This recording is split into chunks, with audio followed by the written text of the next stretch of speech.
नमः शिवाय। शिवरात्रि की आप सबको हार्दिक बधाई।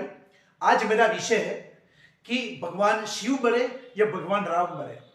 वैसे ये प्रश्न पैदा नहीं होता, लेकिन हमारे धर्म ग्रंथों में कुछ बातें ऐसी लिखी गई हैं जो हमें कंफ्यूजन पैदा करती है। जैसे कि मान लो आप शिव पुराण पढ़िए तो आपको लगेगा कि शिव जी सबसे बड़े हैं। अगर आप विष्णु पुराण पढ़ेंगे तो आपको लगेगा कि भगवान विष्णु या राम या कृष्ण बड़े हैं। अगर आप देवी पुराण पढ़ेंगे या देवी भागवत पढ़ेंगे तो हम सबको ये लगता है कि माता जी या माता शक्ति या दुर्गा माँ सबसे बड़ी है। लेकिन प्रश्न ये है, कंफ्यूजन वहीं के वहीं है कि भगवान राम बड़े या भगवान शिव बड़े। ये प्रश्न इसलिए खड़ा हो जाता है कि मैं एक घटना बताता हूं कि राम जब रावण से लड़ने के लिए लंका पर चढ़ाई करने का जब सोच रहे थे, उस समय वे रामेश्वरम की स्थापना करते हैं, यानी रामस्य ईश्वर रामेश्वरम। यानी राम को जब पूछा जाता है कि आप किसको बचते हो तो कहते हैं मैं भगवान शिव को बचता हूं। तो यहां पर ऐसा लगता है जैसे कि भगवान राम के भी जो ईश्वर हैं तो महादेव सबसे बड़े। महादेव जब आंखें बंद करके ध्यान मग्न होते हैं, माता पार्वती पूछती है कि हे प्रभु, हे महादेव, हे शंकर, आप स्वयं भगवान हैं, आप आंखें बंद करके किसका ध्यान करते हैं? वो कहते हैं मैं भगवान राम का ध्यान करता हूं। अब कंफ्यूजन ये होता है कि राम शिव का ध्यान करते हैं, शिव राम का ध्यान करते हैं, दोनों एक दूसरे की पूजा करते हैं, तो आखिर बड़ा कौन? ये एक प्रकार का प्रश्न है। कुछ विद्वान ऐसा कहते हैं कि तीनों एक ही हैं, ब्रह्मा विष्णु महेश। लेकिन हमें समझ में नहीं आता कि तीनों एक कैसे हो सकते हैं।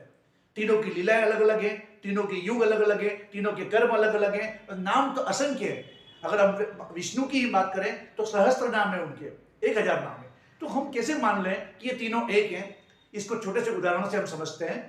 पहली बात तो ये कि मान लो एक मरीज है, उसके हाथ में कोई फोड़ा हो गया है, फुंसी हो गई है, जिसको काटना जरूरी है, ऑपरेट करना जरूरी है।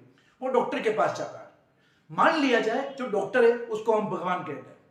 अब वो डॉक्टर क्या करेगा कि वो सर्जन है, वो सबसे पहले उस फोड़े का संहार करेगा, यानी उस फोड़े को काट डालेगा। तो जब वो फोड़े को काटता है यानी संहार करता है, तो एक प्रकार से वो शिव बन जाता है, यानी उसका प्रलय कर देता है। उस फोड़े को ऑपरेशन करने के बाद उस पर टांके लगाता है, मल्लम लगाता है, पट्टा बांधता है और उस प्रकार से नई चमड़ी का एक प्रकार से क्रिएशन करता है, सृजन करता है। तो वही डॉक्टर जिसने प्रलय किया था, वही डॉक्टर अब सृजनकर्ता बन जाता है, क्रिएटर्स बन जाता है, यानी वो ब्रह्मा बन जाता है। कुछ दिनों के बाद वो नई चमड़ी आ जाती है, नई स्किन आ जाती है और एक प्रकार से घाव ठीक हो जाता है। तो डॉक्टर उस समय कुछ एंटीबायोटिक्स लिख देता है और इस प्रकार का व्यवहार करता है कि नई चमड़ी पर कोई इंफेक्शन नहीं हो, यानी वो नई जो स्किन बनी है वो बरसों तक चलती रहे उस इंसान की आयु तक, यानी तब वह स्थिति का काम करता है। तो एक ही डॉक्टर 3 काम करता है, प्रलय का, सृष्टि का और स्थिति का। और यही भगवान के 3 काम है, यानी डॉक्टर के जैसे 3 काम हो गए, वैसे भगवान के 3 काम है। जब जब आप ऐसी स्थिति बढ़ जाती है पृथ्वी पर या ब्रह्मांड में, तब वो प्रलय का काम है, वो भगवान शंकर का डिपार्टमेंट है। जब स्थिति बनाए रखनी होती है तब यह काम विष्णु भगवान का है, और जब सृजन करना होता है तो यही काम ब्रह्मा जी का होता है।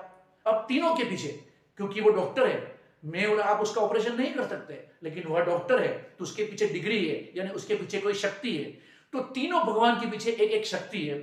शिव जी के पीछे माता काली, वैसे ही ब्रह्मा जी के पीछे सरस्वती और विष्णु के पीछे लक्ष्मी जी, यानी तीनों जो सृष्टि करता, प्रलय करता और निर्माण करता है, उन तीनों के पीछे कोई ना कोई शक्ति काम करती है, यानी सभी की शक्तियां और सभी एक ही इंसान है। इस उदाहरण से हम समझ सकते हैं कि कोई बड़ा और कोई छोटा नहीं है, ये सभी एक ही ईश्वर के रूप में। लेकिन हमको समझने में भूल हो जाती है। तो मेरा इस वीडियो का पर्पस सिर्फ इतना है कि न तो शिव बड़े न राम बड़े, बल्कि दोनों एक ही हैं, अर्थात दोनों बड़े हैं। तो ये वीडियो के द्वारा हमने जानने की कोशिश की कि ब्रह्मा, विष्णु और महेश कोई अलग अलग नहीं, अब विष्णु के अनेकों अवतार हैं।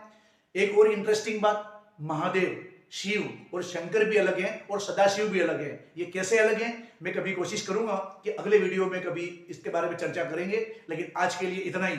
और हाँ, अभी तक आपने मेरे इस चैनल को सब्सक्राइब नहीं किया है तो प्लीज सब्सक्राइब कर लीजिएगा इस चैनल को। धन्यवाद। नमः शिवाय।